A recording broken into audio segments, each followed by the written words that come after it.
Haileybury, Ontario. November 6, 1938. Dear Marg. When or where you will receive this letter is pretty hard to say. Your card was waiting for me on my return from Timmins and Porcupine last night. I must have just missed the card as I left Thursday morning and the card arrived that afternoon. However, I'm hoping you will leave a forward address. Well, dear, I'll bet you are having a real time traveling down the Pacific coast. Here is hoping the weather is as pleasant there as here. It's the latest fall on record, and today I walked along the lakeshore in my shirt sleeves. The sun was quite warm. I can hear the radio from downstairs and just guess what they are playing. Our old Cedar Wild theme song, Blue Hawaii. It gives me a very lonesome feeling. I am still hoping to see you again before Christmas. As yet we haven't left the hotel. Mother has been expecting us all week. Just what day we will bring her up is hard to say. We are behind schedule now and working night to catch up. I will stay in the shop this week if possible. Well, my dear, I sure wish I was with you on your trip. It must be a wonderful country to travel through, and the stops on your trip will give you a chance to study the places. Gosh! I don't seem to be able to write a thing. I think of plenty to say until I start writing, then forget. I would far sooner be talking to you. That would be about perfect. It just seems a day or so ago since I saw you in Toronto or even Muskoka. Boy, oh happy days, so the saying is, in this part of the country.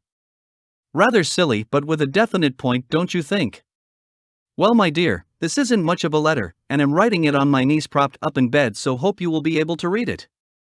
I sure am tired, Marg, although I slept half the morning, so I'm just going to turn in and pound my ear until morning. I hope this letter will catch you and will write another in a few days, otherwise I may never catch you. Tell me all about your trip and the nice boyfriends you make. As ever. Roger XXXX. November 17, 1938. Dear Marg. Your letter awaiting me on my return from staking 5 claims north of Larder Lake, and what a trip, far different from yours in sunny California. It rained and snowed the 3 days we were in the bush. I was never so miserable in my life as we traveled light, carrying only sleeping bags and a tarpaulin. However, the trip didn't cost me much and I hope to make something from it. Here's hoping. Your letter was certainly interesting, dear, and do I wish I could take the trip. I think you would want to stay a while and tramp among the big timber for a few weeks. I suppose you will be in South California by the time this letter reaches you. Swimming in the warm Pacific. Have a picture taken of you in the water for me, will you? On your return trip, do you come east as far as Texas and then north through the central states, or direct northeast from California? Here's one thing, my girl. If you are going to fall for any bus driver, let me know in time to qualify. I suppose you heard of the snowstorm in Toronto. The funny part is we had very little in Haileybury, although Timmins and Kirkland have about 2 feet. Today is clear and bright, although the ground is frozen and the air cold. It's hard, as I say, to imagine you going swimming. It's the bathtub for me for a few months more. Gil and Dad went south to bring up the family. They left Sunday noon and I have been expecting them all day. If they are not here in a couple of hours, I hope they don't arrive until tomorrow, as the house is none too warm yet. It's hard to keep fires going there and yet look after the shop.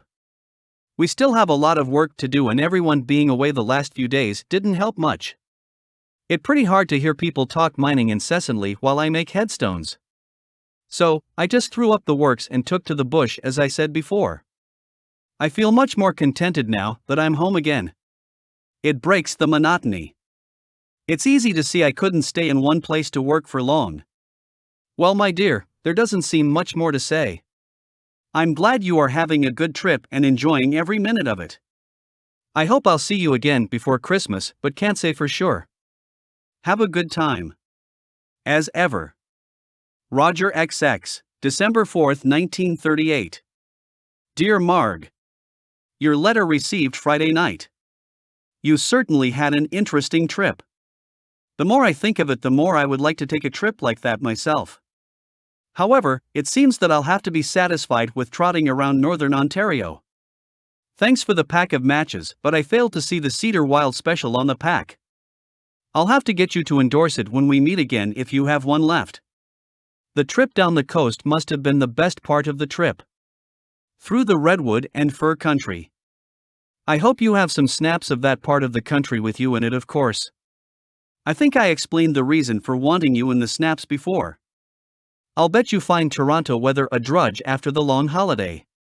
Especially the thought of an office again. Thank heavens I have been able to stay outdoors for the majority of the time. However, I have taken out an accident and sickness policy which will kick the dust on a paying base if I get too much of it. However, as I said, I have kept outdoors most of the time. I staked some claims a couple of weeks ago and nearly froze doing so. As we didn't take tent or stove, and the plane no sooner left us when it started to snow and rain. What a night! It was a week long and I was so stiff the next morning I could hardly get breakfast. However, we fixed up a lean-to for the second and last night and were dry and warm at least. Never again will I go to the bush without a tent and stove in the fall of the year, or early winter I should say. Although the last week has been really cold, there is little snow and today is quite mild, so much like spring that I went to church this morning, the first time in about 3 years. It sure took the wind out of the family's sails. Well, my dear, there is little more I can say. I hope I'll see you before Christmas, but have to go to Kirkland Lake and Larder this week, let alone the work that should be cleaned up in the shop and quarry. However, we'll know next week, so write me another newsy letter, Marg. As ever. Roger XX.